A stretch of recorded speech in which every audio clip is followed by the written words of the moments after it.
Единствена шанса овие месец да ги преживееме е овај договор што го кажа колегата од 2015 се влечи. Имаме тој постоечки договор, значи не представува проблем нешто за нов договор да се потпишува со влада. Така да репроматеријал дел за пола количина од тој договор имаме. Ако тие ги сработиме, требаше техничкиот премиер на Мавара Кајчулев, бевне на средба кај него, и требаше да дојде да не посети овде да се потпише еден анекс на договорот, да ги испорачаме оние што ги имаме, тие да ни плата пари, ние остатокот да си докупиме материјал, да го доиспорачаме тој договор, од него има едно 3-4 плати да преживееме барем до после изборите до нова влада. Имаме, можеме да работиме, ако сака да ни плата струјата, да пушта по некој динар како ван, сега иди прочка, иди утре Великден, с небо безизледна ситуација, не знаеме каде дојдеме.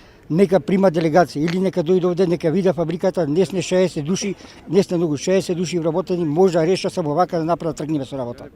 5 месеци помина, значи нема мрднато од мртва точка. Ние бевне во Скопје предала недела, сега, после, утре, чекајте, почекајте, а до кога ќе чекаме не знам.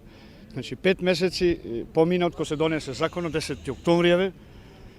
И еден апел имам до владата, посебно до представникот сега овој нови ошвен општествениот капитал, да се заложа во најскоро време и најбрзо можно време, затоа што сите се засегнати, да донесе еднаш тој закон, донесен собрание, не знам уште што треба се чека,